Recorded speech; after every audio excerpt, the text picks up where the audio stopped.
All right. Hello again, everybody. It's your old pal Mage. Welcome back. Wanted to do a little bit of a continuation video. A couple days ago, I posted an unboxing video. Kind of silly, I know, but I was pretty excited. It's been a while since I've had a brand new turntable, so I wanted to share all that with you guys. And like I said, I'm going to do a little continuation video about that. I've had it for a couple days now, and I've had a little bit of time to kind of, feel my way around it and soak it in. And I'll maybe just talk about it for a few minutes here with you guys and give you a little brief overview or just a little preview, a review, if you will, about the Fluance model R-T81. Really fantastic turntable. Really happy with it so far. Let's have a little look-see and we'll talk about it here. All right. So here's the bad boy itself. Y'all already got to see it a whole bunch that day when I unboxed it. But just really pleased with the overall simplistic nature of it, the cleanliness, the shininess, not a lot of, frills and bells and whistles.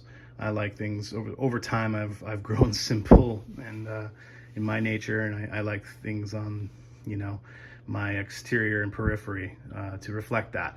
And so I guess we'll start off here with the top, the dust cover.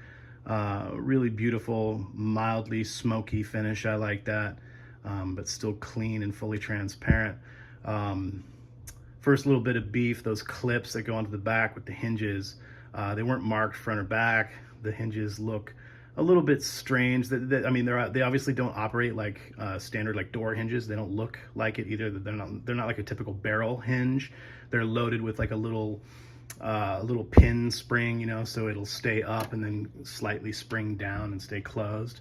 But they weren't marked very well. Initially, I put them on actually backwards or upside down, whatever your perspective may be. And it wasn't hard to force them in there, but like after I got them in there, I could tell like, oh, something's not right. And since they weren't marked, it was just kind of unclear. Luckily, I didn't chip or crack anything on there. I'm sure someone probably has done something similar. So they were easy though to just kind of like force back out and then reverse and put back in. And nothing chipped or cracked, like I said, so I don't get any kind of like creaking or cracking sound as I lower up and down. So pretty smooth operation. And I love these little rubber stoppers right here. That's not like something a lot of companies do. And I like just having that to really prevent you from having a bad little impact. Or how many times have you, closed the dust cover on your thing and it slips off your finger, oops, bam, and it smacks the deck real hard. So these little guys prevent that. And I really like that. So yeah, really sleek appearance, really nice, metal black platter here, the belt, insertion and the whole beginning piecing everything together was really simple. Really like the shape of this tone arm. The counterweight was easy to install. The setup was super easy. Just kind of your little standard clip that goes over the tone arm here, your anti-skate, and just the up and down mechanism that brings your tone arm up and down. Pretty simplistic. Another little bit of beef, I guess. Really, the only main bad point about this purchase and this table was the cartridge and the head shell, the whole thing.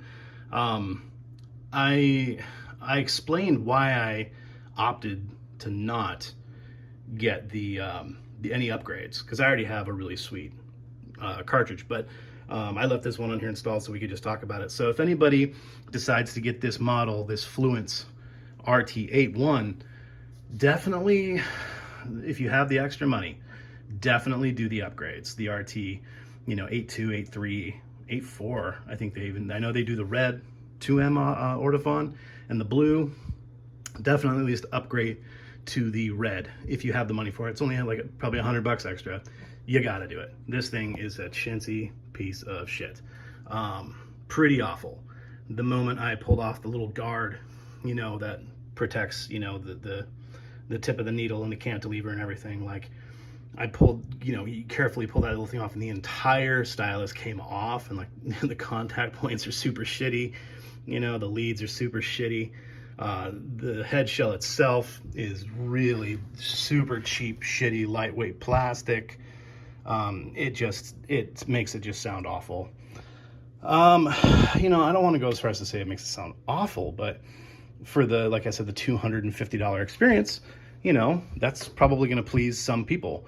But for anyone that's been a practicing, you know, audiophile for any amount of years, will immediately kind of, you know, sit back and listen to what they got and be pretty disappointed. So I highly recommend doing any type of upgrade you can get on this thing if you're starting from scratch. I mean, if you have no other cartridge to work with.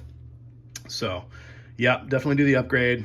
It sounds really light and airy, no weight behind it. Just a really disappointing stock cartridge. So but yeah, beyond that, I mean, come on, you know, it's a pretty fucking amazing setup. For I got it on sale for $250. So yeah, beyond that, like I said, really simplistic, all manual. There is no built-in preamp. So I went out and got this Yamaha, what's the model? Whatever, S202, something like that. And this has no phono input output either, which I really wasn't actually aware of. So I double fucked myself. So I have to go get I gotta go get a phono preamp, and I gotta run a preamp, because if you treat this thing, you can't get it up to you know, line sound, you know, so you have to have something to boost that signal, because there's no phono jack. So kind of screwed myself. So listening to this thing right now, I have to crank it up to like 50 or 60 to get in a decent sound. And so I got to boost this signal. But even still, it sounds pretty good for right now. I can at least, you know, spin some music throughout the day. And for this guy, you know, $170 it cost me. This thing's pretty sweet. It does have Bluetooth capability, which is neat. Come home and just kind of, if I want to just listen to Pandora while I'm cooking dinner or whatever, I can do that. And then switch it over if I want to sit and, you know, ritualize. So yeah, I think I got this at Best Buy. I think it was $175 is what I paid for it. So this Yamaha RS202, definitely worth every penny so far. Really happy with it.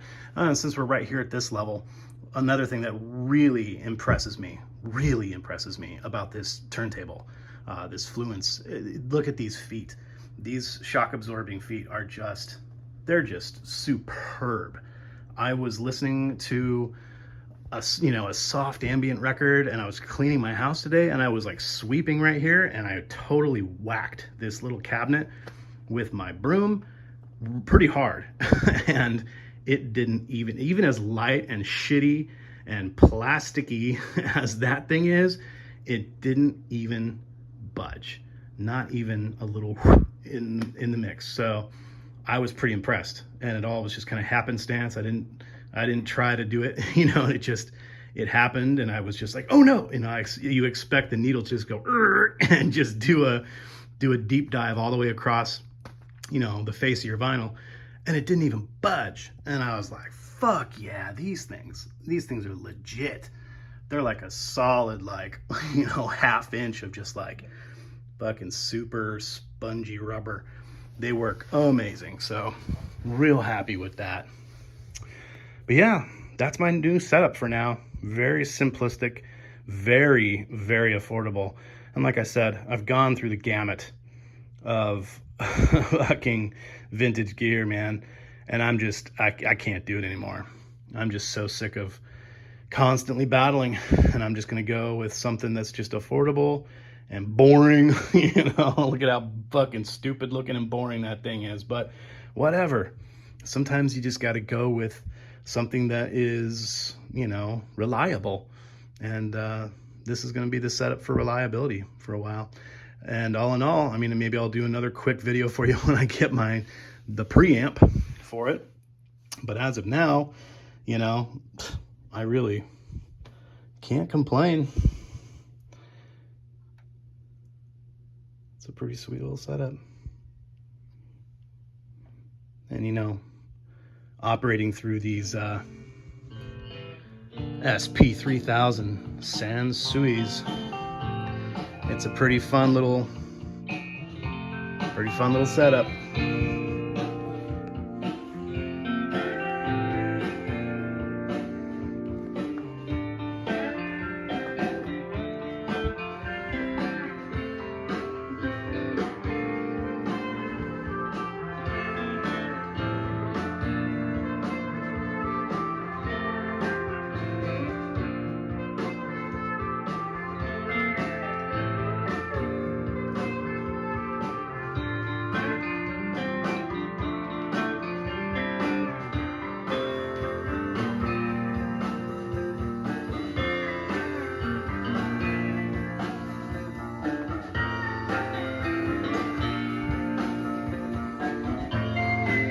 See how this bass does.